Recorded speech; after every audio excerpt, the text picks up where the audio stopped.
Boa noite a todos, a graça e a paz de Jesus, aos irmãos. Presta sua Bíblia para mim. Desvia não, tá, irmão? Abra sua Bíblia comigo em nome de Jesus em João capítulo 2, Evangelho de João capítulo 2.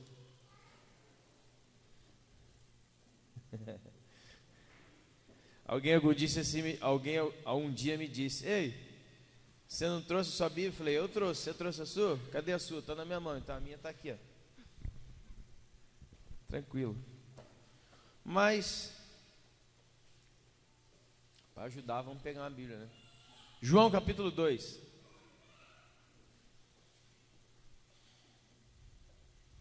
Amém? Uma passagem muito conhecida em nome de Jesus, de muitas pessoas. Eu gostaria que você prestasse atenção comigo nos versos 13 ao verso de número 17, 13 ao 17. João capítulo 2, versos 13 ao 17. Amém? Pretendo ser rápido, não quero atrapalhar o pregador dessa noite.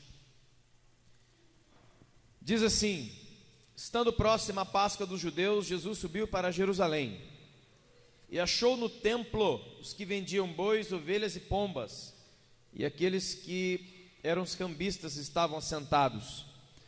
Tendo feito um chicote de cordas, lançou todos fora do templo, bem como os bois e as ovelhas, e espalhou todo o dinheiro dos cambistas e derrubou as suas mesas. E disse àqueles que vendiam pombas: tirem daqui essas coisas. Como vocês ousam transformar a casa do meu pai no mercado? Seus discípulos se lembraram daquilo que está escrito: o zelo da sua casa me consumirá. Amém? Eu não sei quantos leram essa semana no Devocionais da Petra. Eu coloquei um texto lá explicando isso aqui, né?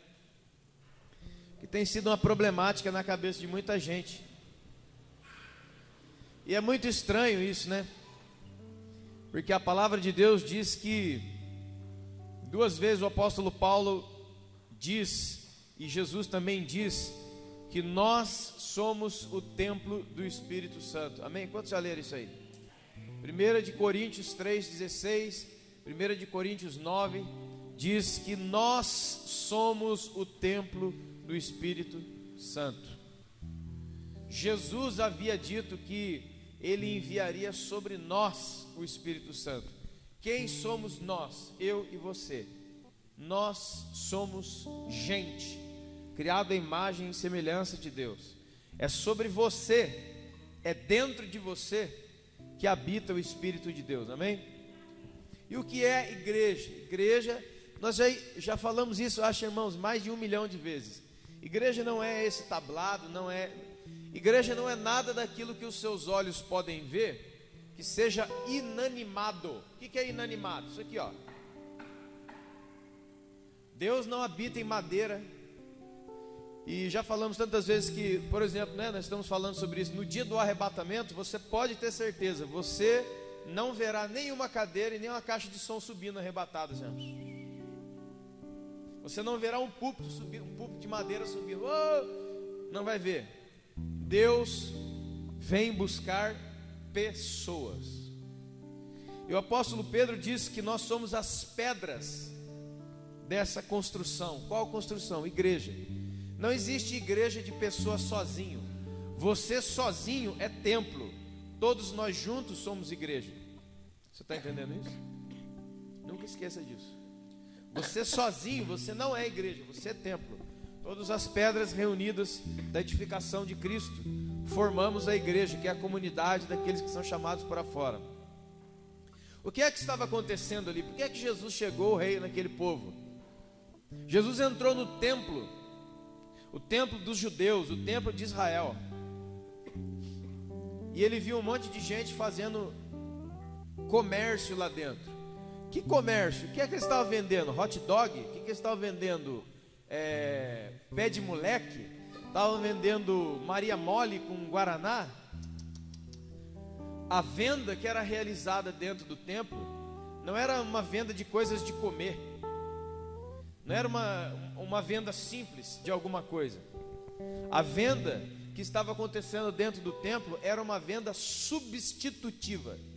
Nunca mais esqueça do que eu vou te dizer. O que é uma venda substitutiva? Porque era no templo e somente no templo que o judeu poderia sacrificar a Deus. Nenhum judeu poderia sacrificar a Deus fora do templo. E o judeu, ele dependia desse sacrifício para ser perdoado. Ele precisava pelo menos uma vez por ano ir ao templo e fazer um sacrifício por ele e pela sua família. Não havia Jesus derramando sangue por nós. Não havia o sangue que comprou a nossa salvação e nos deu graça finalmente. Não havia isso. O judeu necessitava disso. Só que através de Moisés, Deus deu leis aos judeus. E dentre essas leis, você pode procurar lá no livro de Levítico, por exemplo, vai ter leis, capítulos inteiros específicos, explicando ao povo judeu como é que deveria ser feito uma oferta de sacrifício. Ninguém podia chegar, não, vou fazer um negócio, vou dar um negócio para Deus. Não naquela época, não naquele tempo. Então o que acontece? Por exemplo, você vê que ele fala de bois, ele fala de cordeiros, ele fala de pombas, né? Isso aí são classes de ofertas. As pessoas mais ricas ofertavam animais maiores, por eles e pela sua família, e os pobres ofertavam animais menores. E aí o que acontece? As leis das ofertas dadas a Moisés entregar para o povo, o que acontecia? Por exemplo, Deus não recebia nenhum tipo de oferta de animal de pata quebrada, pelo manchado. Sabe aquele animal? Aquele um que está lá. Não, para ofertar a Deus, tinha que ser o melhor do seu rebanho. O melhor do seu rebanho.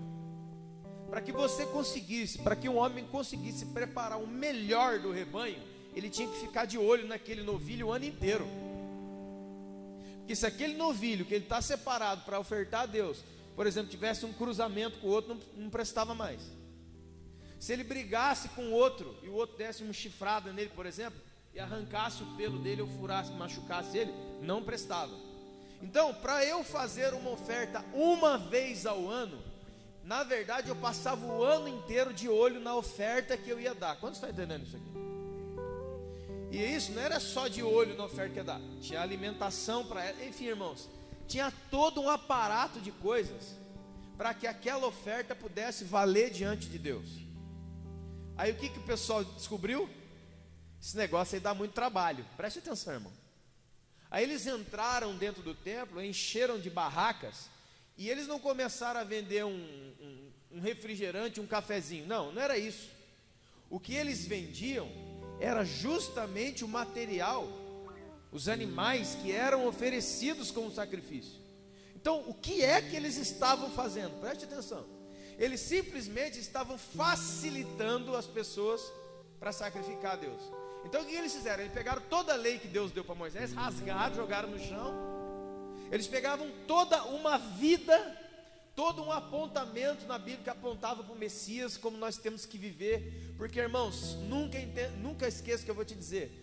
Todo princípio de ofertas é um princípio para nos ensinar a viver.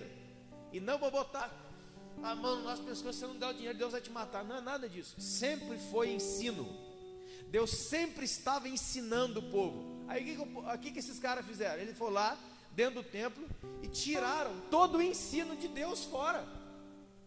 Eles eliminaram todo o sacrifício do templo. Como? Vamos facilitar. Então não precisa mais você separar nada. Você não precisa sacrificar. Sabe o que você vai fazer? Você vai viver a sua vida como você deseja. E no dia do seu sacrifício, é só você vir aqui com dinheiro, compra um boi que eu criei, não foi você que criou. E vai lá e dá para...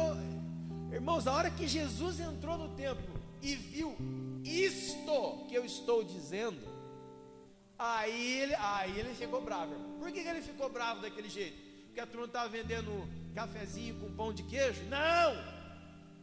Porque aqueles caras ali, eles estavam destruindo a vida dos judeus diante de Deus. É isso que estava acontecendo. Ah, irmão, Jesus ficou aloprado, hein? Aí vocês conhecem, ele vai lá, ele quebra tudo, ele arrebenta tudo e bota tudo para fora. Porque o que ele estava combatendo não era uma questão assim, aí tem um livro para vender, isso é pecado vender um livro ali, tem uma cantina lá. Não tem nada a ver, pelo amor de Deus. Porque vender livro ali, vender um cafezinho lá no fundo com bolacha, não tem nada a ver com trocar todo o ensino. É assim, irmãos, para você entender. É como se você viesse à igreja quinta e domingo e não tivesse mais adoração, nem palavra, nem nada. A única coisa que tem é um lugar para tomar café, comer esfirra.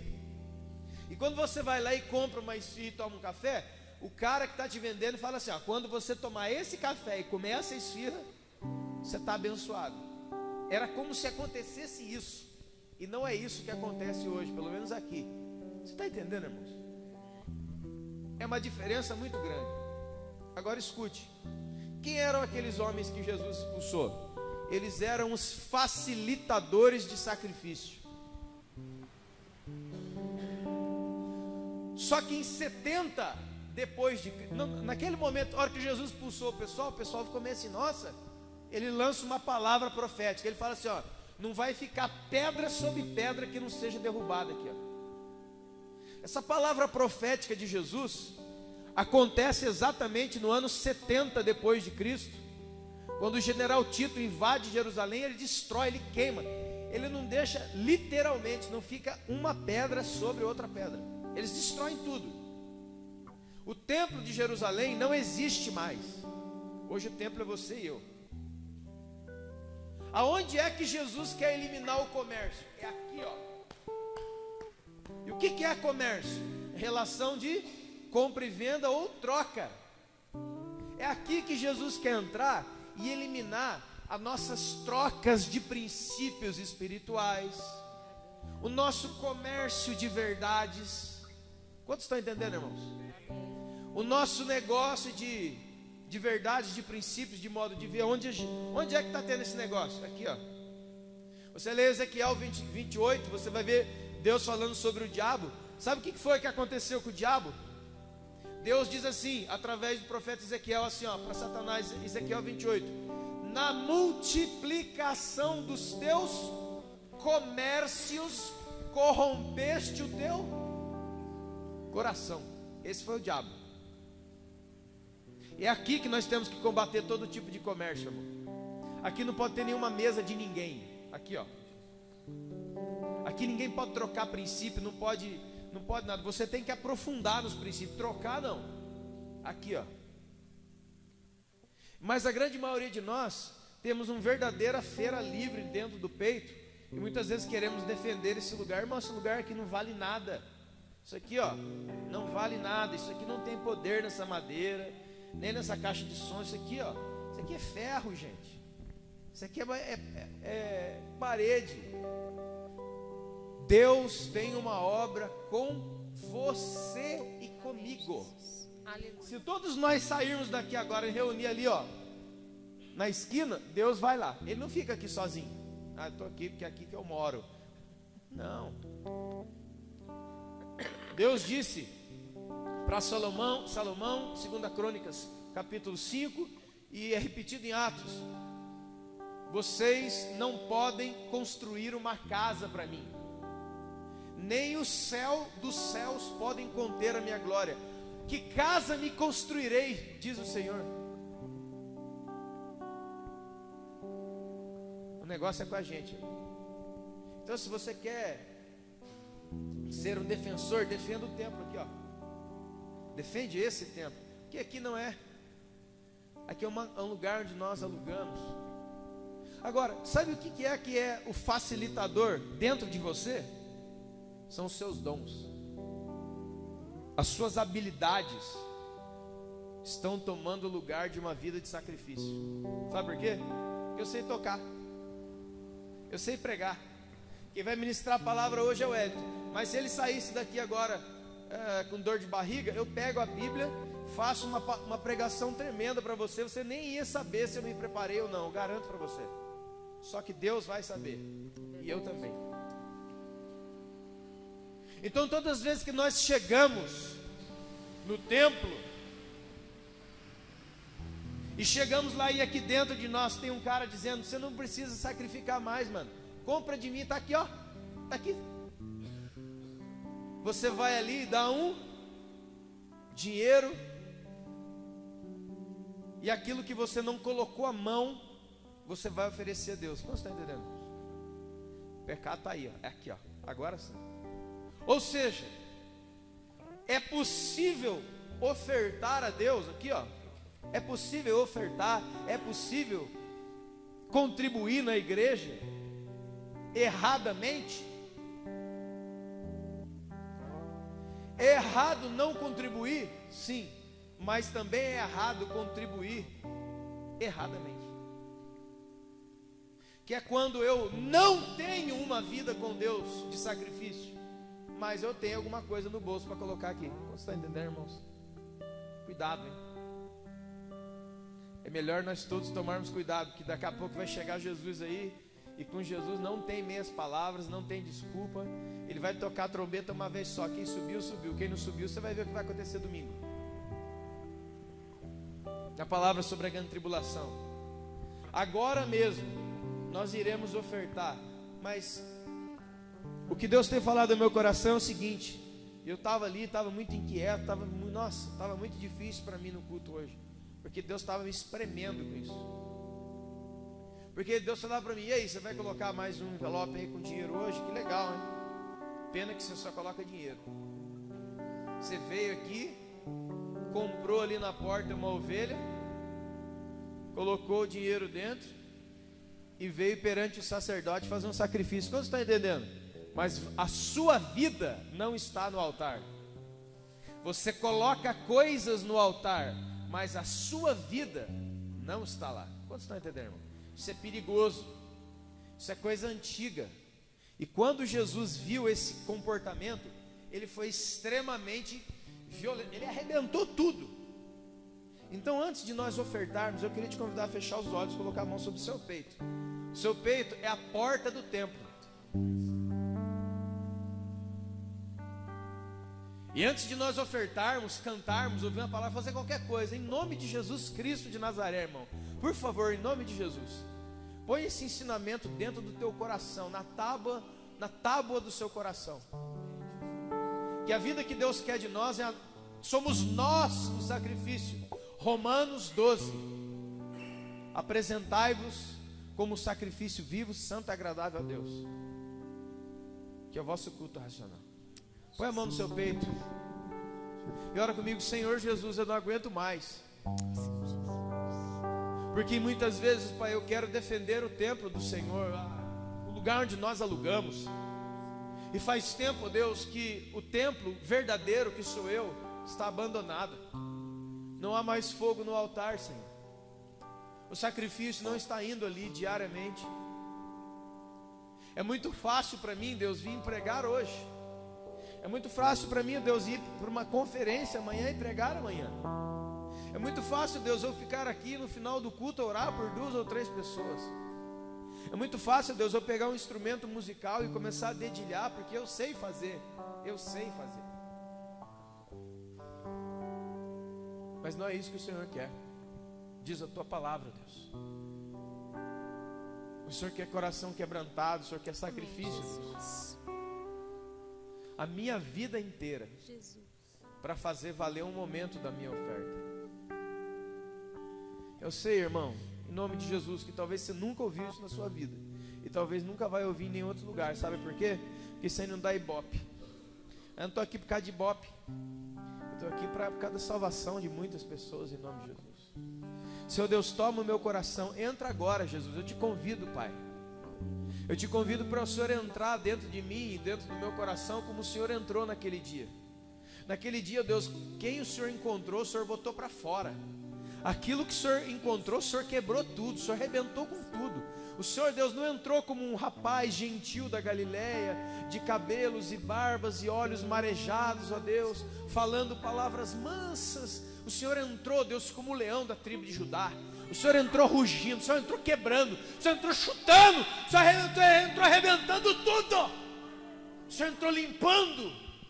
E os seus discípulos, aqueles que são seus discípulos, se lembraram da escritura que dizia: o zelo pela sua casa me consumirá. Senhor, guarda e limpa a minha vida. Eu sou o teu templo. Eu não quero mais, Deus, não quero mais apresentar um louvor que não tenha me custado nada. Eu não quero mais apresentar uma pregação que não tenha me custado nada.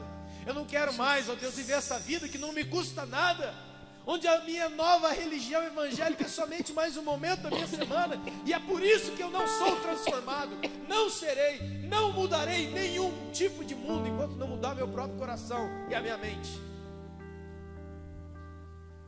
Pai, no nome de Jesus, dá um jeito na minha vida,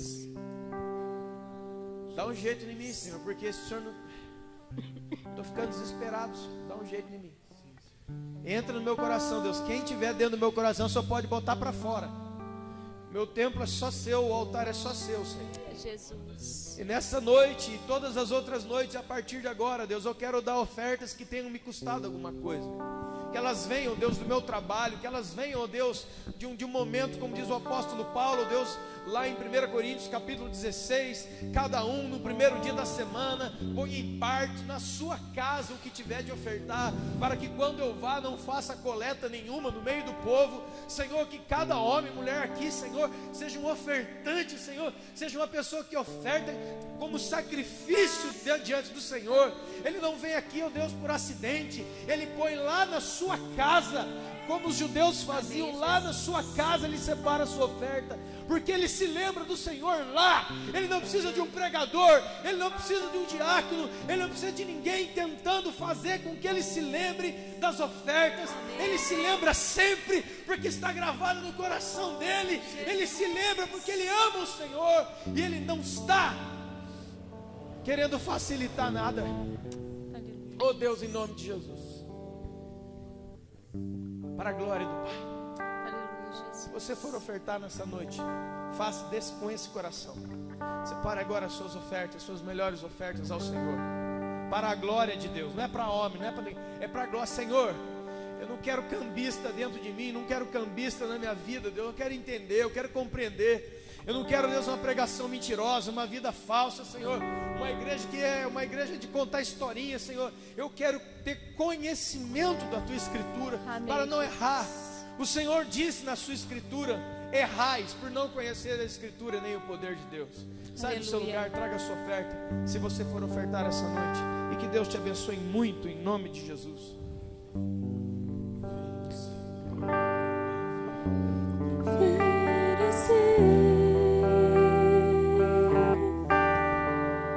Como oferta de amor e sacrifício, quero minha vida a te entregar. Você pode cantar isso? Vamos lá. Como oferta viva em teu altar,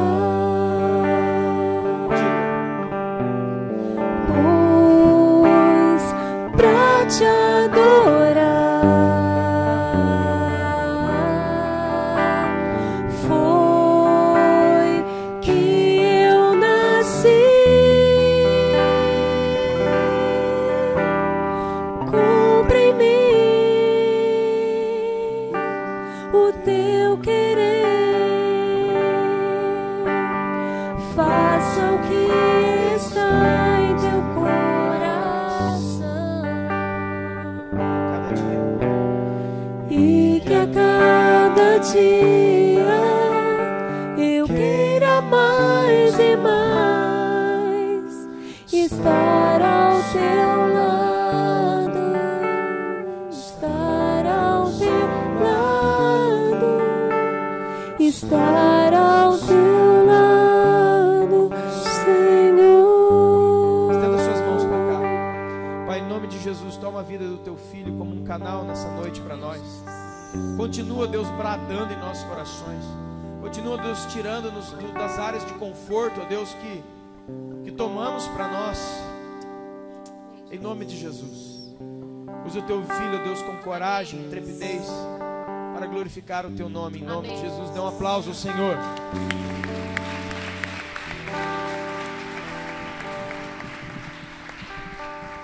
Amém, irmãos? A graça e a paz.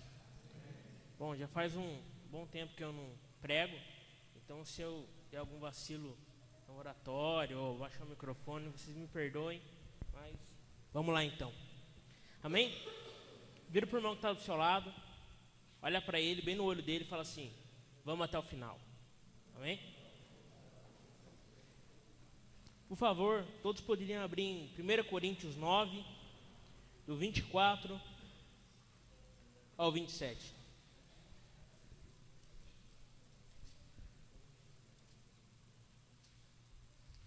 Amém? Todos acharam? Amém? Vamos lá. Numa corrida, todos correm, porém só uma pessoa ganha o prêmio. Portanto, disputem sua corrida para ganhar o prêmio. Para vencer a competição, vocês precisam renunciar a muitas coisas que os impedem de fazer o melhor que podem. Um atleta faz todo esse sacrifício só para obter uma coroa que não dura muito tempo. Porém, nós fazemos para obter uma coroa que dura para sempre. Porque tanto eu corro direto para o alvo, com esse propósito em cada passo. Quando luto, não luto como quem esmurra o ar. Eu castigo o meu corpo como um atleta faz, tratando-o com dureza, como o meu escravo. De outro modo, eu temo que depois de ter pregado aos outros, eu mesmo seja reprovado. Amém? A Bíblia que eu estou usando é a Bíblia Viva, é a Nova Bíblia Viva. Eu gosto muito da linguagem dessa Bíblia. Se você puder obter ela, é muito bom para... Ela é uma linguagem mais fácil, abre mais a sua mente para você entender alguns versículos. Aí estamos seguindo uma série de pregações que fala sobre o arrebatamento. E essa passagem foi lida domingo passado. Eu achei muito interessante isso que o Cristiano trouxe. Ele fala assim que quando Cristo voltar, Ele nos dará recompensa, Ele nos dará galardões, Ele nos dará a paga pelas nossas ações, pela nossa vida aqui na terra. E o apóstolo Paulo está falando exatamente disso. Ele começa a fazer um comparativo com a vida de um atleta. Amém? Ele fala assim, ó... Sabe, irmãos, muita gente pega esse versículo e distorce, fala assim, que não é bom fazer exercício físico, que não sei o quê, mas na verdade não é isso. Ele começa a se admirar pela disciplina que as pessoas têm para obter os seus objetivos. Veja bem que ele começa a falar assim, ó, uma pessoa, ela corre, ela se esforça para correr, ela se esforça para treinar, ela se esforça para, em alguns segundos da competição, conseguir o seu louvor, o seu ápice. Quando existe as Olimpíadas, você vê um atleta correndo numa pista, dura poucos segundos aquilo. Aí você vê o cara que ganhou, ele parado no pódio, a bandeira do país dele levantando, ele chorando. Aí você olha e não entende muitas vezes. Por que o cara está chorando? Nada a ver. Mas você não entende que aquilo ali é uma vida inteira de treino. Ele começou quando ele tinha 8 anos de idade a correr. Ele não começou com 25 anos, com 30 anos. Ele começou quando ele era criança. E a Bíblia fala assim que o atleta ele tem que se abster muito de muitas coisas da vida para conseguir chegar no objetivo dele. Por exemplo, não sei se tem gente aqui que pratica algum esporte, mas hoje eu pratico, o Cris também pratica, começou semana passada. E que quando você está nesse meio, o que você vê?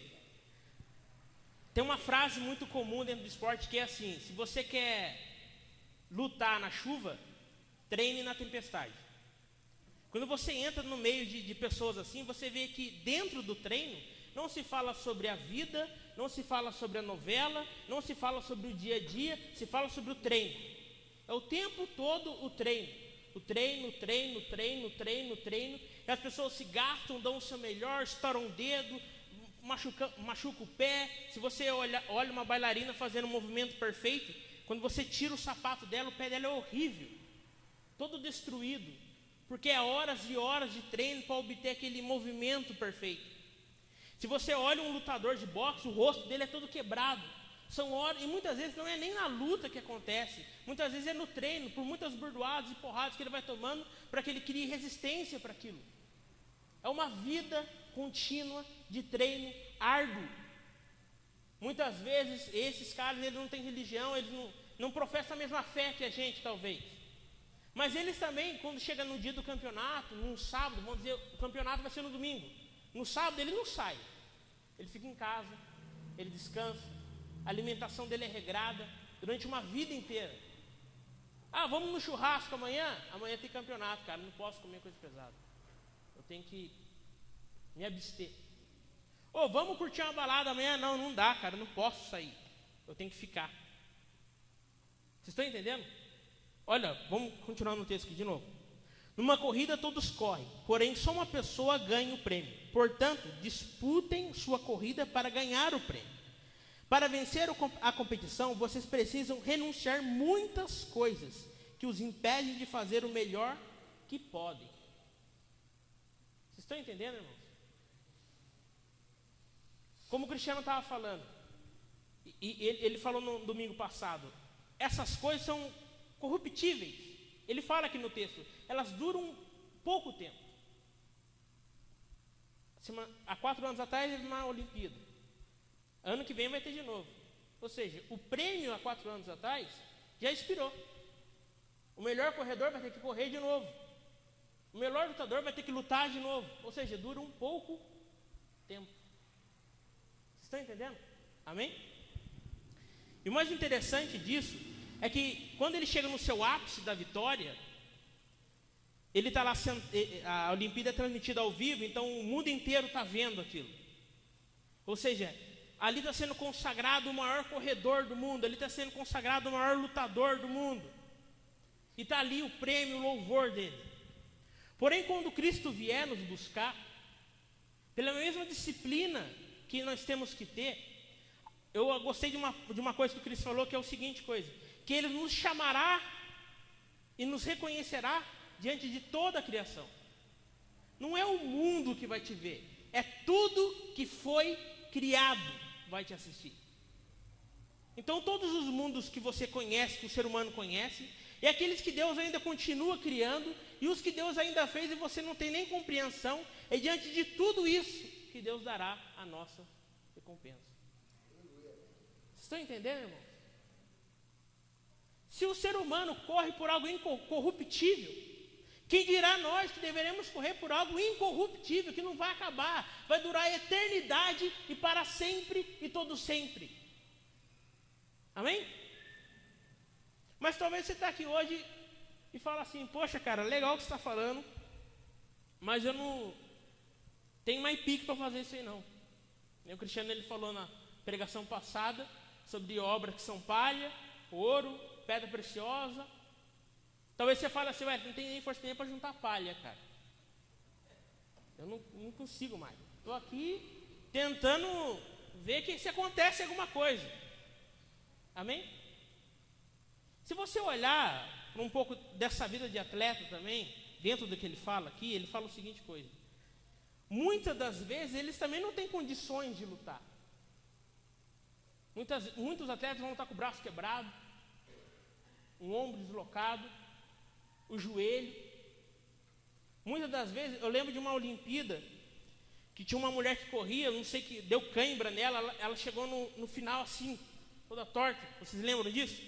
E todo mundo começou a bater palma para ela, porque ela não desistiu da corrida. Chegou em último. Amém? Talvez você seja esse cara. Chegou aqui todo quebrado. Cara, ó, esse negócio de... Cada vez que eu venho ouvir sobre a pregação sobre o arrebatamento, eu sinto mais medo do que esperança, porque eu fico olhando, puxa, eu não vou esse negócio, não é possível, não vai dar para mim. E pelo contrário, a pregação é para te dar esperança, é para você desejar isso aí. Pô, vale a pena, eu tenho que ir. Amém? Então vamos pegar aqui algumas passagens. Deixa eu pegar aqui minha pregação no meu bolso. Vamos pegar aqui algumas passagens de pessoas que realmente não tinham condição, mas do seu último suspiro tiraram a força. Amém? Abre em Lucas 8, por favor.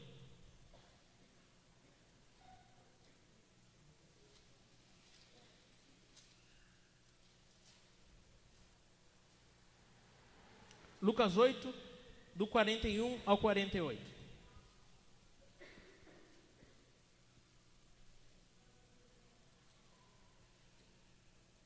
Olha o que diz. Então um homem chamado Jairo, dirigente de uma sinagoga judaica, veio e caiu aos pés de Jesus, pedindo-lhe que fosse à sua casa com ele, porque estava à morte sua única filha, uma menina de 12 anos. O primeiro personagem dessa história aqui, Jesus e um homem chamado Jairo. E esse homem desesperado encontra Jesus, a sua última esperança. Ele chega em Jesus e fala assim: Senhor, é o seguinte, minha filha está morrendo, eu preciso que o Senhor vá lá na minha casa comigo, curar minha filha, trazer minha filha de volta. Aí Jesus falou: então tá bom, eu vou lá. Qual que era o alvo de Jesus? Casa de Jairo, era o caminho até a casa de Jairo. Amém? Vamos continuar? Eu parei aqui. Jesus foi com ele, abrindo o caminho no meio da multidão que o comprimia. Enquanto eles iam, veio uma mulher que queria ser curada, porque sofria de uma hemorragia. Havia 12 anos. Embora tivesse gasto com médicos tudo o que ela tinha, ela não tinha sido curada. Ela veio por trás e tocou na borda do seu manto, e no mesmo instante a hemorragia parou. Para aí. Às vezes a gente lê os versículos e a gente não percebe a riqueza dos detalhes. Quando você for ler a Bíblia, você precisa imaginar a passagem. Você não pode só passar por ela. Você tem que entrar dentro da história mesmo. Imaginar todo o cenário, a pessoa andando, Jesus, imaginar o rosto do Jairo, imaginar o rosto de Jesus, para que você consiga entender as minúcias da passagem. E olha que interessante. Jesus indo com Jairo pelo caminho, e uma multidão começou a comprimir Jesus, porque todos queriam ser curados. Todos tinham um problema e viam em Jesus a esperança. Então começaram a comprimir Jesus, todo mundo apertando. E a Bíblia fala que os discípulos, ou Jairo, foram abrindo passagem no meio da multidão. Amém? E de repente entra um terceiro personagem nessa história, uma mulher que há 12 anos padecia de uma hemorragia. Talvez não sabia que seja fluxo de sangue. Amém? Agora, o que é uma hemorragia? Hemorragia quer dizer que ela tinha um sangramento que não estancava, não parava. Há 12 anos ela perdia sangue. E a Bíblia fala que ela correu atrás da cura. Ela gastou tudo que tinha com os médicos da época, mas não conseguiu. Então aquela mulher gastou sua economia atrás da cura. Ela não tinha desistido quando descobriu que tinha doença. Ela correu atrás da cura. Ela gastou tudo que tinha. Ela tinha esperança de alguma coisa. E você sabe muito bem quando alguém perde, vamos dizer, você vai num acidente, a pessoa está com um corte feio e ela não para de sangrar. O que o médico fala? Temos que repor o sangue dela. Temos que parar o estancamento, porque senão ela vai morrer. Não é isso? Perder muito sangue te leva a óbito. Você morre. Precisamos de sangue para viver, não é? Então essa mulher perdia vida, perdia sangue, estava morrendo aos poucos. Ela estava morrendo. A Bíblia fala que ela ouve que Jesus estava passando por ali, provavelmente por causa do barulho da multidão. Talvez a casa dela fosse próximo do local onde Jesus passava. Ela não ficou sabendo, não passou alguém gritando: "Oh, Jesus está vindo aí". Não, ela ouve que Jesus estava passando ali. Ela ouve o barulho da multidão, talvez ela ouve as pessoas gritando por Jesus, gritando o nome de Jesus. Mas há muito tempo ela sofria dessa hemorragia. Então talvez ela não tivesse força para andar, para chegar até lá. Porque a Bíblia fala que ela toca nas orlas das vestes de Jesus, ou seja, é como se fosse na barra da calça. Vocês estão entendendo? Quando ela escuta isso, que Jesus está passando por ali, ela decide então juntar a sua última força, um teste de resistência. A gente não pode parar, irmão, né? Tem que ir até o final. Jesus, a vida estava passando ali, a morte já estava com ela, a vida estava passando na frente da casa dela. Vocês estão entendendo? A Bíblia fala que talvez, eu fico imaginando, talvez ela se levante, escorando pela parede, olha pela janela. Deve ser uma mulher muito pálida. Deve ser uma mulher anêmica. Olha pela janela e vê a multidão. Talvez da casa dela ela conseguisse ver a cabecinha de Jesus no meio do pessoal. É lá que eu tenho que ir. Pronto. Objetivo e o alvo traçado. O alvo da corrida. De um ponto ao outro. Eu preciso chegar em primeiro. Sabe quando ela olhou? Ela olhou pagando o quê? Eu vou ser curada hoje. Vocês estão entendendo? É assim que a gente tem que olhar para a salvação. Eu serei salvo. Eu estarei lá naquele grande dia. Eu estarei na mesa com os santos. Eu receberei meu galardão da mão de Cristo. Você tem que pensar assim, cara. Você não pode pensar que já era para você. Não pode ser assim. Você não pode nadar e morrer na praia. Aquela mulher que saiu andando. Talvez não tendo força, porque a multidão comprimia. Talvez era nego pisando no outro, empurrando o outro. Não tinha espaço, não tinha tempo para favor. Dá licença para mim. Que licença? A minha causa é mais do que a sua. Eu não posso dar licença. Vocês estão entendendo? Todo mundo grosseiro apertando Jesus. Não tinha tempo para dar espaço para uma mulher anêmica. Você vai morrer, fica aí mesmo. A minha causa é mais importante que a sua. Como a Bíblia fala que ela toca na orla, ou seja, na barra da calça, o único espaço que ela encontrou era por baixo. É pelas pernas das pessoas. Então provavelmente ela foi rastejando. E aquelas pessoas ensandecidas no meio, pisavam talvez nela. Na mão, na cabeça, nas costas. E para uma pessoa fraca, qualquer empurrão, qualquer pisão é mortal, cara. Pega um doente e dá um empurrão nele para você ver. Ele não levanta mais. Quebra um osso. Vocês estão entendendo? Amém? Onde é que eu parei?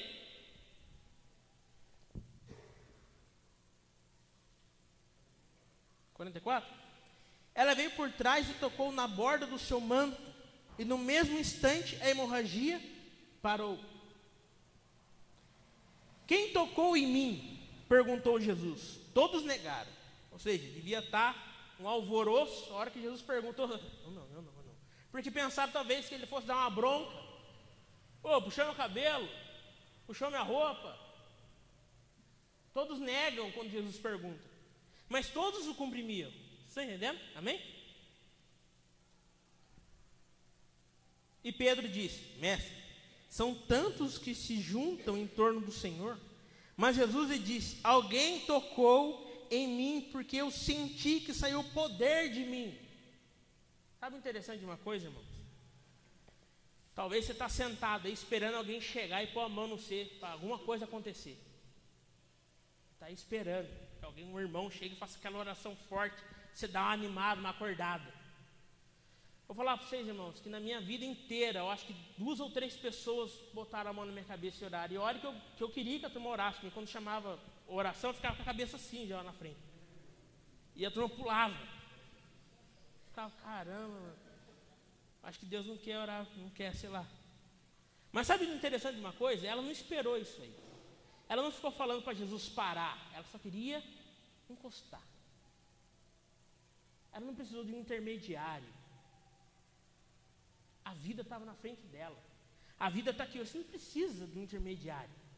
Estica, tenha coragem de esticar a sua mão e tocar. Tenha coragem. Tenha culhão. Vocês estão entendendo, irmãos? Então, de repente, Jesus passando, no último suspiro, é tudo ou nada. Porque não tem meio termo na corrida. Ou você vence ou você perde. Na vida cristã também, não tem meio termo, ou você chega até o final, ou você não chega. Simples assim.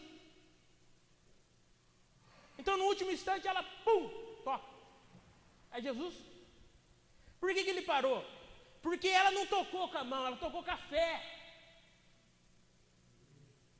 Ela tocou a vida. E não a pessoa. E não o corpo.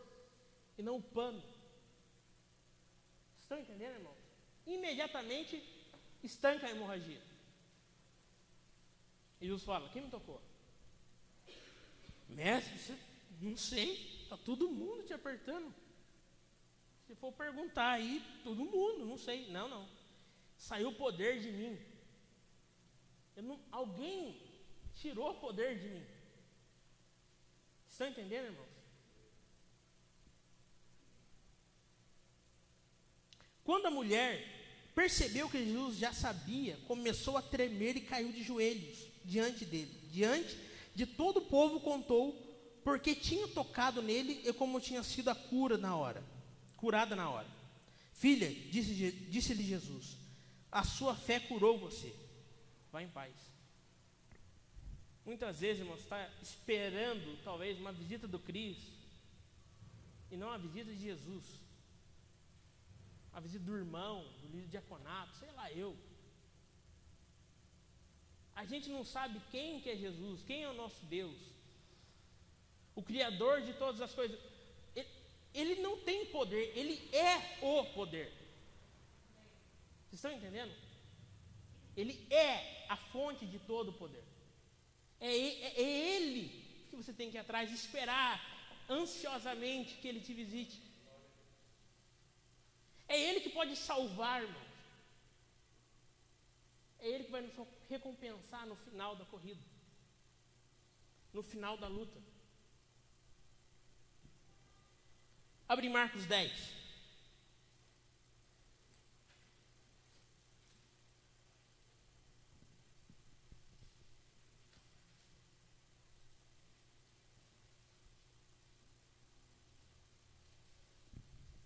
Do 46 ao 52. E assim eles chegaram a Jericó. Mais tarde, quando deixavam a cidade, uma grande multidão seguia. E aconteceu que um mendigo cego chamado Bartimeu, filho de Timeu, estava sentado à beira da estrada. Quando Bartimeu soube que Jesus de Nazaré estava perto, começou a clamar: Jesus, filho de Davi, tem misericórdia de mim. Ponto.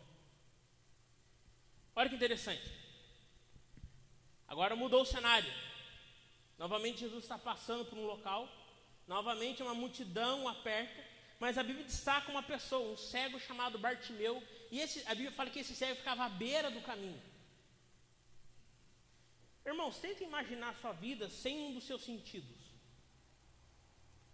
Às vezes eu me pego pensando assim: se eu fosse perder um dos meus sentidos, qual que eu menos faria falta? O tato? Não, eu gosto de sentir a textura das coisas. Não dá para viver sem o tato. O paladar, não dá para comer e não sentir gosto das coisas. O olfato, não sentir mais o cheiro também não dá.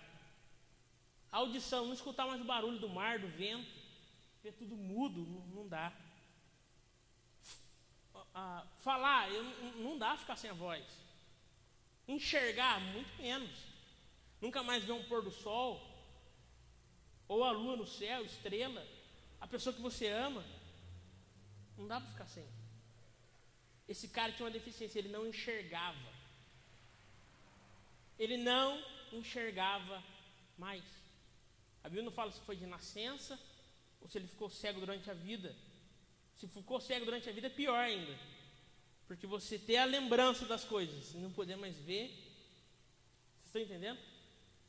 A Bíblia fala que Jesus passava e esse cego viu Jesus ali. Ele ficou sabendo que Jesus estava ali. Ele só ficou sabendo. Não tinha como enxergar. Talvez Jesus passando para lá, ele indo para cá: Jesus, não enxergava. Não sabia por onde era o caminho. Amém? Talvez seja você. Não consegue mais enxergar o alvo. Perdeu. Sem sentido aqui dentro.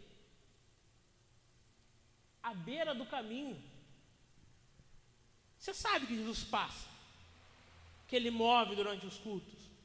Você ouve, você sente, mas não sabe mais para onde ir. Já imaginou entrar no ringue cego? Falou, tá cego, você está aqui com o olho fechado, o golpe vai vir qualquer um, tum, e cara, onde veio? Eu não sei, não estou enxergando.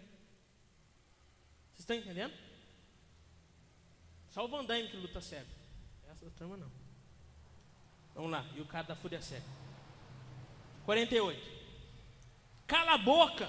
Alguns gritaram para ele, porém ele clamava ainda mais alto sem parar: ó filho de Davi, tenha misericórdia de mim.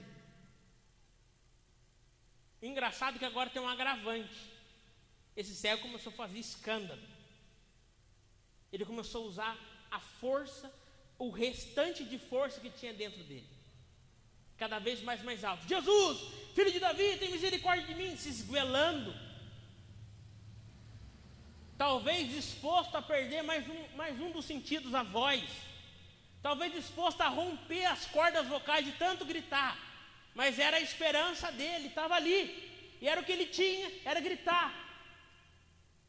Era a maneira que ele tinha para chamar a atenção de Jesus. A vida estava ali perto dele. Não tinha como ele ficar adulando a mazela dele. Ah, cara, você não sabe o que aconteceu comigo. Ah, mas a turma não é mais... Não tem mais tempo para isso.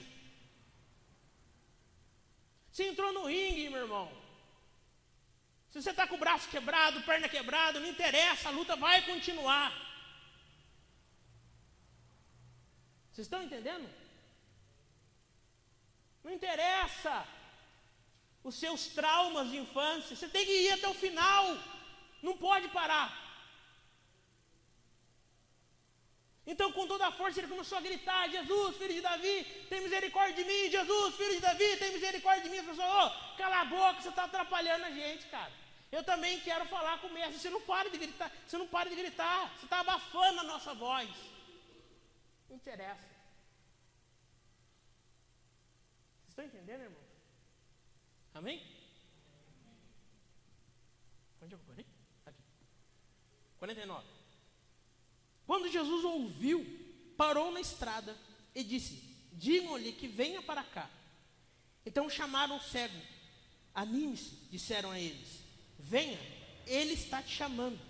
Bartimeu arrancou a capa e atirou para o lado. E de um salto ficou em pé, dirigindo-se a Jesus. Jesus não foi lá. O certo era ir lá. O cara é cego. O certo é ir lá no cego, não é? Quem que é deficiente? Jesus ou o cego? O cego. Aí Jesus tinha que chegar no cego: ô filho, o que foi? Fala pra mim. Tô aqui. Não. Chama ele.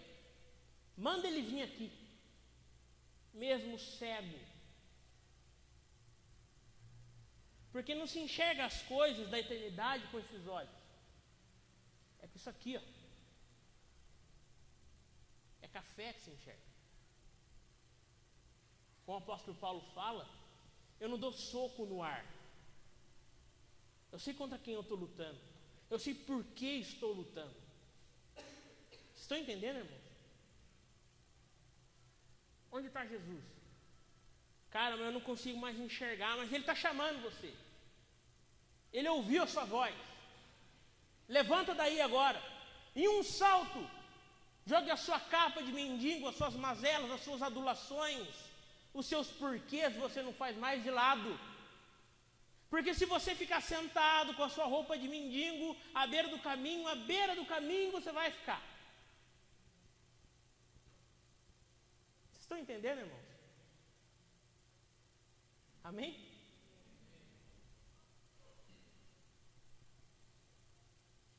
51. O que quer que eu faça para você?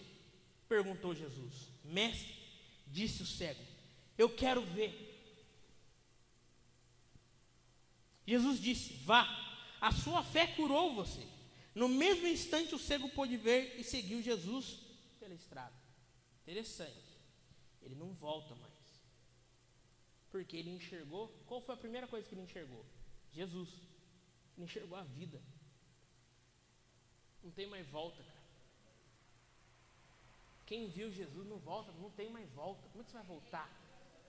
Para onde você vai? Vai voltar para onde? Tem lugar para voltar? Não tem. Vocês estão entendendo, irmão? Não tem mais volta.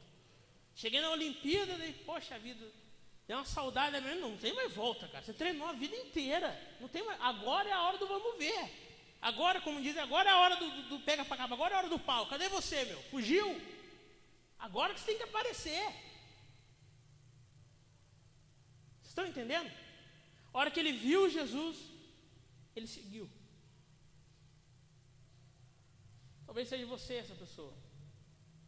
Cara, eu sei que eu tenho que fazer. Sabe como você não enxerga mais? Eu não consigo ver mais. Estou perdido. Aí o que você fez? Como? Estou perdido, eu vou ficar onde eu estou.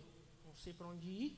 Vou sentar, colocar minha capinha das minhas desculpas de mendigo, ficar à beira do caminho, pedindo ajuda.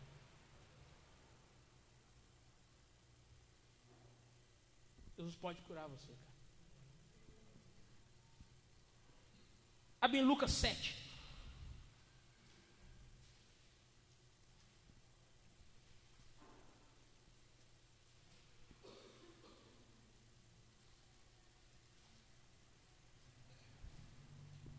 Do 11 ao 15. Amém? Todos acharam? Essa passagem eu acho ela fantástica. Gosto muito dela. Vira para o irmão que está do seu lado e fala assim: essa passagem é fantástica. Vamos lá. Não passou muito tempo depois disso, e Jesus foi com seus discípulos a uma cidade chamada Naim, sendo acompanhados pelos seus discípulos uma grande multidão, sempre. Quando ele se aproximou do portão da cidade, estava saindo um enterro.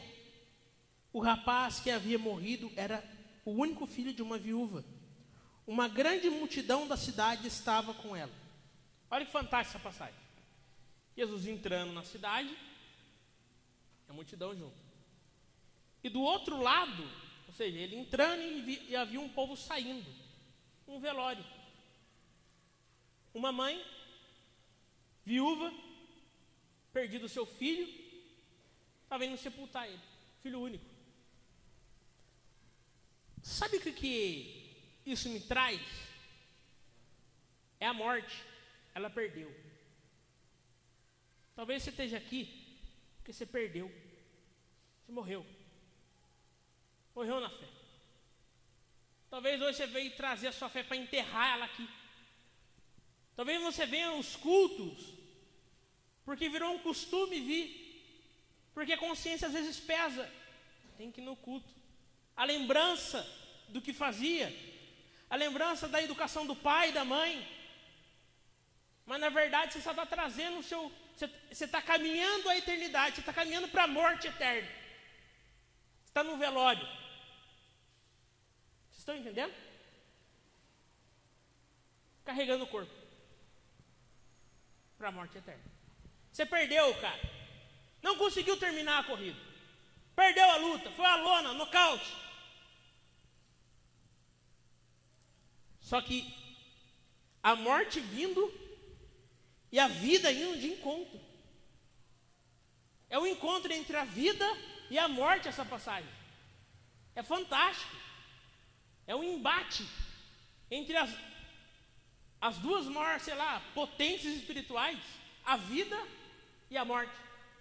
Certeza que muita gente nasceu hoje. E certeza que muita gente morreu hoje.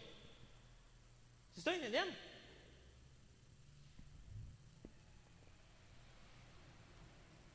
Vamos lá. E essa mulher, a Bíblia ela é enfática, ela diz que ela é viúva. Então quem sustentava a casa era o filho. Vocês estão entendendo? O filho morreu, era o fim para duas pessoas. Para a pessoa que estava no caixão, para aquela que levava. Porque nessa sociedade aqui, a mulher não tinha vez e nem voz. E o único homem da casa morreu. Porque o marido já tinha morrido. Então, era uma vida que se findava e eram sonhos que também estavam indo embora ali. Esperança que estava indo embora. Aquela mulher estava sem esperança. Quando Jesus a viu, o coração dele se encheu de compaixão. Não chore, disse. Essa é a pior coisa para se falar em um velório. A pessoa morreu, está lá morta, e chega a pessoa, não chora. Como que eu não vou chorar? Morreu. Vocês estão entendendo? E indo até o caixão, tocou nele, e os que carregavam pararam. Isso também é o mais punk da história. Porque eu fico me imaginando lá. Meu coração ciente de íntima compaixão, eu vejo a viúva, a procissão, aí eu chego para a viúva, não chora. Se fosse eu, meu coração já estava, meu Deus, Senhor, o que você quer que eu faça? Agora para o velório. Aí começou, todo mundo aqui, ó, presta atenção em mim que eu vou fazer um negócio aqui agora. Aí todo mundo para, fica olhando para Jesus. Eu fico me imaginando nessa situação. Na minha cabeça ia passar, se esse cara não levanta, vamos me inchar aqui agora. Compra mais um caixão, põe do lado dele para levar junto. Vocês estão entendendo?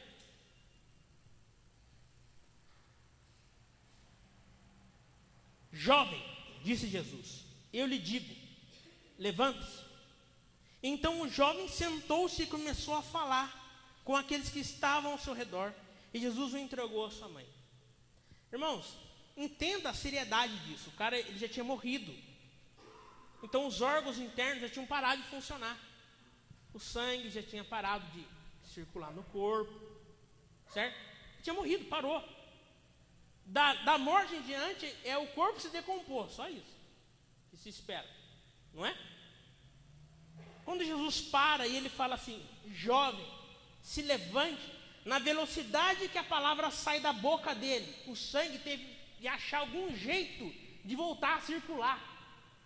O coração teve que achar algum jeito de voltar a bater. Os órgãos começaram a funcionar. E imediatamente o rapaz foi em fração de segundo. Um ser poderoso não é que nem o Goku do Dragon Ball que fica lá concentrando o poder. Ele é o poder, ele falou e aconteceu. Pum, instantaneamente. Vocês estão entendendo, irmão? Se esse for você que morreu na sua trajetória, que está indo daqui para a morte eterna, hoje a vida também está aqui. Olha na sua mão, olha isso aqui. Isso aqui é das figuras de Cristo, isso é vida. Instantaneamente, quando você ouve essa palavra, você pode voltar a viver assim. Vocês estão entendendo, irmão? Não precisa de muita coisa, de firula. Não precisa disso. Se ele falou, está falado. Amém? Abre em João 21, por favor.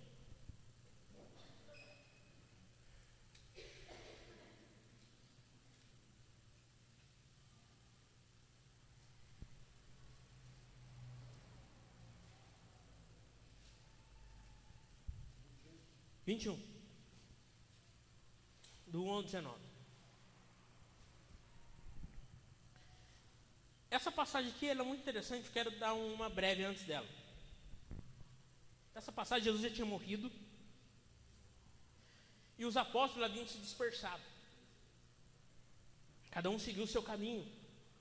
Todo mundo lembra da crucificação, do momento do Calvário, desde o Getsemane até a crucificação dele. Todo mundo lembra disso, amém? Fresco, tem filme na memória de todo mundo. A Bíblia fala que os apóstolos se separam, eles saem fora. Mas antes disso tem a grande ceia. E Jesus avisa Pedro, fala assim, Pedro, é o seguinte. Jesus começa a fazer o discurso que ele vai morrer. Aí Pedro chega e fala assim, Senhor, não fala essas coisas não. Para com esse papo de morte. Para com esse negócio de morrer, coisa negativa, não. Vamos ficar para sempre junto aqui, ó, nossa galera, nossa turminha. Não vamos ficar aqui para sempre. Irmão, entenda bem. A carreira da fé é até o final. Como um atleta, ela vai exigir tudo de você. Tudo. Não é um pouco, é tudo.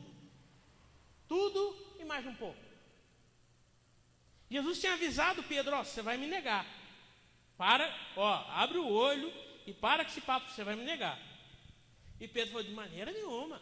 vou com o senhor até a morte. Quando o soldado chegar ali, arranca a espada, corta a orelha do soldado, falou, não toca a mão no mestre, que é isso. Vou até a morte com o senhor. Só que ele nega Jesus. E eu deixei esse exemplo por último, porque para mim é pior do que morrer, é desistir, cara. O cara que desiste, cara, nem começa então. Vocês estão entendendo? Aquele que põe a mão no arado e olha para trás, sabe o que a palavra não é apta? É não serve. Ele não serve para o reino. Talvez seja vocês, cara. Você desistiu. Eu desisti. Já deu para mim. Você não sabe da minha caminhada. Aí começa a falar, você não sabe da minha caminhada, eu já vi muita coisa, eu já vivi muita coisa, eu já tenho curso de teologia, eu conheço a Bíblia de capa a capa, eu já li ela não sei quantas vezes, eu já fiz isso, eu já fiz aquilo. Você desistiu, cara, é isso que é a realidade. Hoje você é uma pessoa que desistiu. Talvez seja vocês, cara. Amém? Olha que interessante. É essa a situação. E Pedro não desistiu, ele não voltou para Esborne. Não, ele voltou para a vida normal dele. Ele era pescador quando Jesus o encontrou. Quando Jesus morreu e houve aquele rebuliço, ele voltou a ser pescador, ele voltou à vida secular dele. As coisas do dia a dia. Vocês estão entendendo? Vocês estão entendendo que para desistir da fé, para abandonar Cristo, você não precisa ir lá no bar ou arrebentar. Não, você não precisa disso. Volta a ser quem você era e ponto. É simples assim. Vamos lá. Depois disso, Jesus apareceu novamente, já tinha morrido e ressuscitado, aos discípulos na beira do mar da Galileia. Foi assim que aconteceu. Estava ali um grupo, Simão, Pedro, Tomé, chamado Dídimo, Natanael, de Caná da Galileia, os filhos de Zebedeu, além de outros 2 discípulos. Simão Pedro disse, vou pescar. Nós vamos também, disseram os outros. Eles foram, entraram no barco, mas não pegaram nada a noite inteira.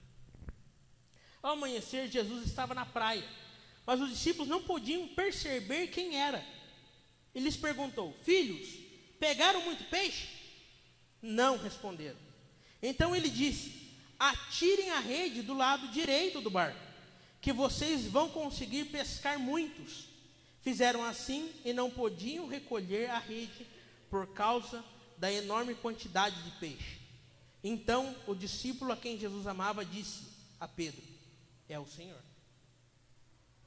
Veja que interessante, eles estavam no mar, quando eles estavam com roupa de baixo, por quê? Porque no mar da Galileia é muito calor. Então eles ficavam de tanga, de sunga, pescando. Amém? E pescaram a noite inteira. Praticamente a grande maioria dos discípulos estavam aqui. E talvez eles ficassem conversando sobre a época que andavam com Jesus. O que eles tinham na memória era só lembrança. Só lembrança de um tempo que já foi. Amém? Aí, amanhecendo o dia, um homem parado na beira da praia. E as pessoas olham e elas não conseguiam mais reconhecer que era Jesus. Porque na época que elas pararam, Jesus era de um outro jeito. Esse Jesus que aparece agora é o ressurreto. Não mais como o que morreu. Era outro, era pleno. Amém? Ou seja, não é mais com a carne que tinha que reconhecer a Cristo. É com a fé. E eles olham, eles perderam a fé, eles não reconhecem a Cristo mais. Aí Jesus fala assim, pegaram muito peixe? Não. Então joga para o lado direito. Aí eles jogam a rede e a rede quase arrebenta de tanto peixe. Aí João olha para Pedro e fala assim, é o mestre. É o Senhor. Veja que Jesus vai atrás deles, volta na onde os encontrou, na vida secular, no cotidiano. no seu trabalho, onde Deus não está, na sua escola, onde Deus não está. Deus só está aqui. Na sua escola Ele não está. No seu trabalho Ele também não está. Na sua família Ele também não está. É lá, no circular, no dia a dia que Jesus aparece. Onde eu parei? Aqui, achei. Nisso Simão Pedro vestiu a capa porque estava só com a roupa de baixo e soltou na água e nadou até a praia. Eu fico imaginando que a hora que Jesus falou, a hora que João falou para Pedro assim, ó, é o mestre, um flashback passou na cabeça dele. O coração começou a bater de novo. É o mestre, é o mestre, é o mestre. E de tanta emoção, ele não esperou o barco voltar, ele saltou na água e foi nadando até a praia. Eu fico imaginando, porque o último encontro que ele tem com Jesus é ele negando Jesus. E agora ele levanta da água e Jesus está na beira da praia parado olhando para ele. E aquele encontro de olhar, sabe? E automaticamente a culpa. Eu neguei ele. Eu não fui até o final. Onde que eu parei? Não, onde? 8. Os outros discípulos ficaram no barco e puxaram a rede e carregaram até a praia, distante de cerca de 90 metros. Quando chegaram, viram uma fogueira acesa com um peixe sobre as brasas, também havia pão. Tragam um pouco de peixe que vocês acabaram de pegar, disse Jesus. Ou seja, Jesus quando eles chegaram, tinha uma mesa pronta para comer. Eu fico imaginando Pedro meio que parado, sem saber o que fazer. Aí Jesus ali sentado, talvez, preparando. Traz o peixe aí, gente, vamos comer. Vem para cá, senta aqui comigo. Jesus não chegou a falar, e agora, mano? Né? Você pisou na bola, né? E agora? Quero ver você falar na minha cara agora que você vai negar. Você negou, eu falei para você. Ele não foi tirar satisfação com Pedro. Vem cá, senta na mesa comigo. Vamos comer. Traz o peixe.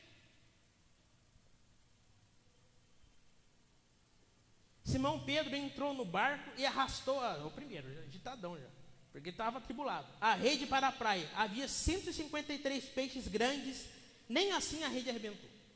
Agora venham comer um pouco, disse Jesus, e ninguém tinha coragem de perguntar se ele realmente era o Senhor, porque estavam bem certos disso. Ou seja, estava aquele climão, todo mundo só assim, ó. E agora? Come, tá bom, vamos comer. Pega arroz, tá bom. Sabe? Nem filho que aprontou, e sabe que o pai sabe, e fica ali só. Qualquer hora vai vir um chicote. Essa foi a terceira vez que Jesus parou. Onde eu parei? 14? O 12? Agora venha comer um pouco, disse Jesus.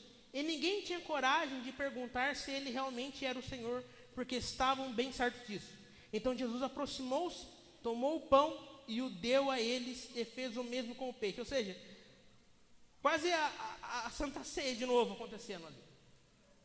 Essa foi a terceira vez que Jesus apareceu aos seus discípulos desde que ressuscitou dos mortos.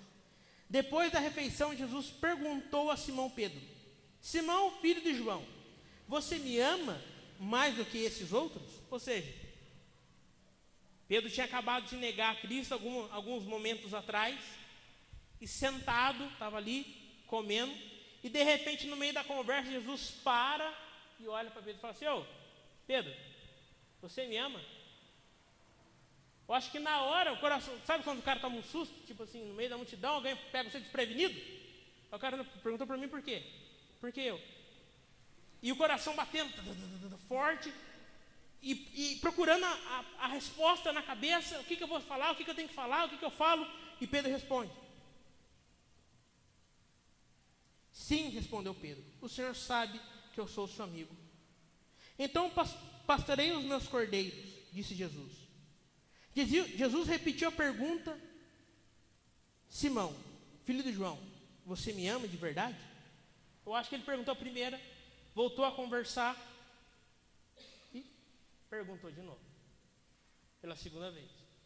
E o coração do Pedro acelerado, talvez lembrando do fatídico dia que ele parou, que ele desistiu. lembrando de tudo que ele viveu, dos milagres que ele viveu, das coisas que ele viveu, de Jesus do lado dele, dos grandes ensinamentos, das palavras, ele lembrando, a cada pergunta uma ferroada, a cada pergunta um martelar, a cada pergunta ele lembrava do dia de que um dia ele foi e aonde ele caiu. Amém? Onde eu parei? 16, né? Sim, Senhor, disse Pedro, o Senhor sabe que eu sou seu amigo, então cuida das minhas ovelhas, disse Jesus. Mais uma vez ele perguntou, Simão, filho de João, você é mesmo meu amigo? Pedro ficou triste, porque Jesus fez a pergunta pela terceira vez. Ele entendeu o recado. Jesus estava voltando com ele, lá no dia que ele caiu. Amém? O Senhor conhece todas as coisas. O Senhor sabe quem eu sou, disse ele. Jesus disse, então pastorei as minhas ovelhas.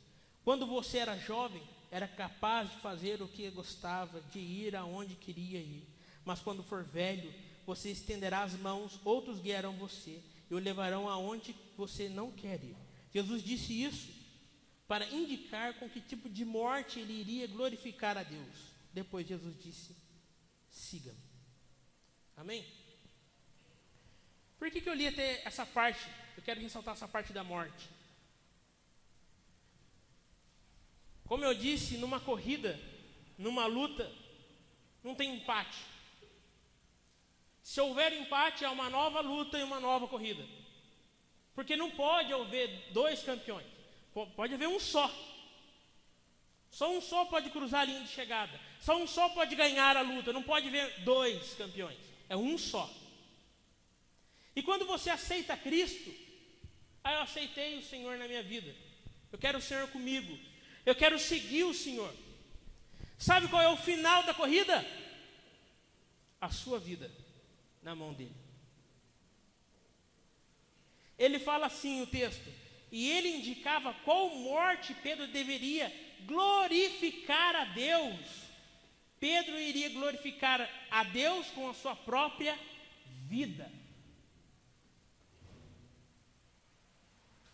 Irmãos, o evangelho ou a gente vai até o final, ou a gente não vai. Eu já dei esse exemplo numa intercessão que eu vim, e eu vou dar de novo, porque é o que Deus martela na minha cabeça. Quando você olha no Oriente Médio, os cristãos sendo perseguidos, um vídeo talvez de uma fila de pessoas assim paradas, uma atrás da outra, e um cara com um facão, com uma espada gigante, colocando aqueles homens de joelho, erguendo o facão e decepando a cabeça em um golpe só. Antes disso acontecer, é perguntado a eles, você se converte à nossa crença, se converte à nossa religião? Talvez o cara poderia pensar assim, eu vou dar um migué agora. Eu vou falar que me converti só para me ganhar um tempo de vida, depois eu saio fora. Vou falar da boca para fora. Vou preservar a minha vida, porque mais vale eu vivo do que morto. Vou poder pregar para os outros ainda, vou poder fazer um monte de coisa. Eu vou enganar os caras. Eu sei que... Porque quando você se converte a uma religião extremista, eles te dão um colete de bomba e te põem na frente. Não é se converter, então fica aí. Não. Dá um colete para ele e manda ele explodir aquele shopping lá. É mais ou menos por aí. Vocês estão entendendo? Você podia dar vou dar um código Morse, eu vou tentar me salvar. Mas quando se pergunta para esses caras, eles falam assim, não, eu não vou negar Cristo. Pergunta por quê? Por que ele não reage então? Vai que vai morrer mesmo? Puxa o pino numa granada, explode todo mundo, mata alguns com você. Por que ele não reage? Porque a vida já transcendeu do agora para ele. Por que Deus não manda um anjo lá e impedir a espada do cara? Por que Deus não faz alguma coisa e impede? Porque o maior milagre não está nessa vida aqui. O maior milagre está para ele de crer na eternidade. Ninguém pode matar ele no final das contas. Talvez você parasse para pensar, aonde você gostaria de morrer? Talvez a sua resposta fosse, dormindo, com os meus familiares, com os meus amigos, Mas esses caras estão no lugar mais violento e imundo que se pode estar. É gente que odeia eles de verdade, não é de brincadeira, não é uma raiva, porque você não comentou. Eles têm ódio, eu tenho ódio de você, e eu vou sorrir, eu vou gostar, eu vou me alegrar quando você morrer. É essas pessoas que estão ao lado deles. Não tem pai, não tem mãe, não tem amigo, não tem ninguém. É o pior lugar que alguém poderia desejar de estar, é o pior lugar que você poderia desejar passar o fim da sua vida, não é? Quem quer passar o resto da vida num lugar assim? E não é numa sala privada, é uma fila, as pessoas morrendo aqui. Fico imaginando a fila andando, morreu o primeiro, morreu o segundo, ou seja, aqueles momentinhos são os últimos momentos de vida que eu tenho.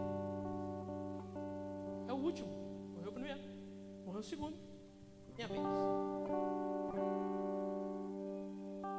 Isso não é história da carochinha para mover o seu coração, é uma realidade, cara. É verdade, isso deve estar acontecendo agora. Tem vários vídeos que circulam pela internet com coisas assim. Não é mentira, é uma realidade. É verdade. Porque o evangelho, você tem que ir até o final, até as últimas consequências, se for necessário. Isso é o vencer. Cara, você não pode ficar para a beira do caminho. Para de ficar adulando a sua mazela. Tá falando isso aí, cara, mas não sabe. Para com isso, cara. Para com isso aí. Hoje talvez seja a sua última chance. Jesus está falando, acorda. Acorda, eu vim buscar você aqui onde você parou. Você está cego, eu vou fazer você enxergar. Se morreu, eu ressuscito. Acorda. Porque ainda há esperança. Enquanto houver dia, ainda há esperança. O dia ainda não acabou, ainda há esperança. Ainda há esperança. Por que você perdeu ela? Ela era tudo que você tinha. Era de maior valor que a gente tem a esperança em Cristo. Por que você perdeu ela? Por que você trocou ela por qualquer coisa? Dificuldade a gente vai ter, tristeza a gente vai ter, provação a gente vai ter, lógico que a gente vai ter.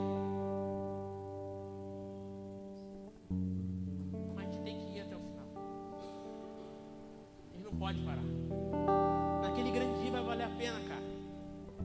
Vai valer muito a pena. Amém?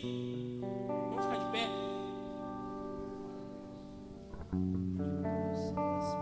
Eu podia fazer um apelo para vocês virem aqui à frente, mas a gente receber oração, mas não é esse o negócio. É você e Deus. É você que tem que ir atrás de Deus. Pare de buscar intermediários.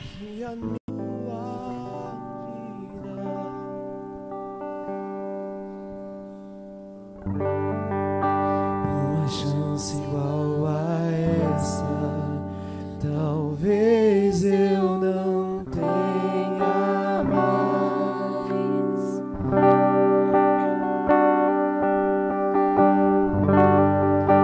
Quero estar em tua presença, nem que seja a última vez.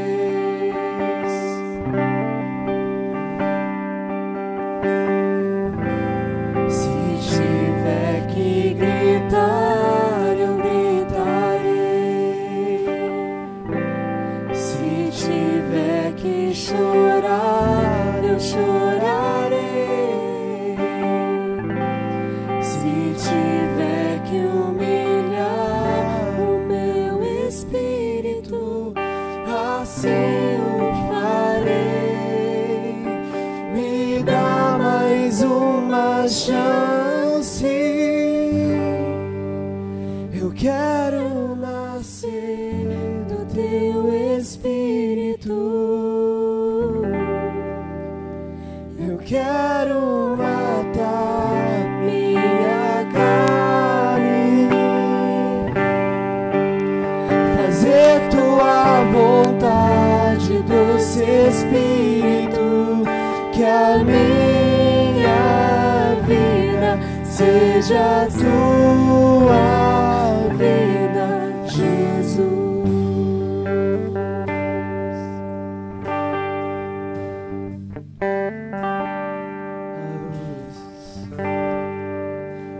uma chance igual a essa, talvez eu não tenha mais.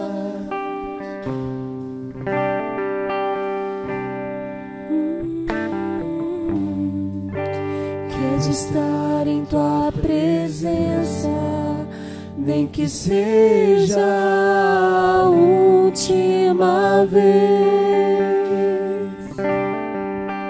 Cante isso ao Senhor. Se tiver que gritar, eu gritarei. Se tiver que chorar, eu chorarei.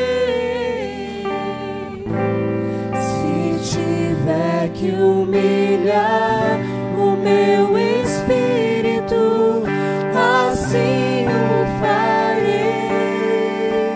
Me dá mais uma chance.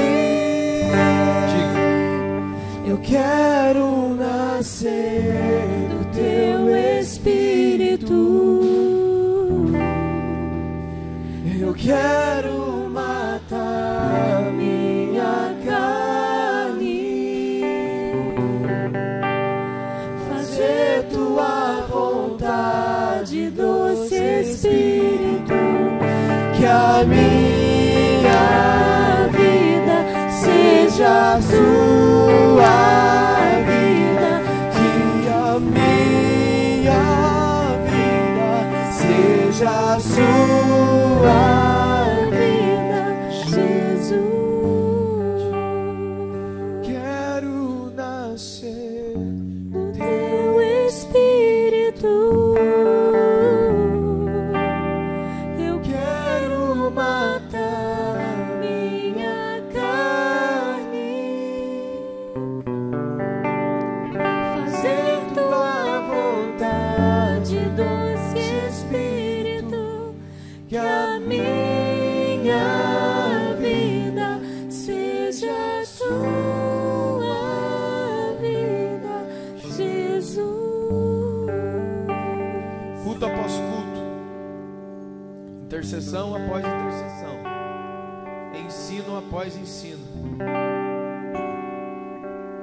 As palavras do Espírito Santo são sempre as mesmas. Sempre as mesmas. Qual é? Levanta e anda. Antes de nós recebermos grandes milagres sobrenaturais, precisa acontecer um milagre primeiro. Você se levantar e andar. Amém? Dê um aplauso ao Senhor.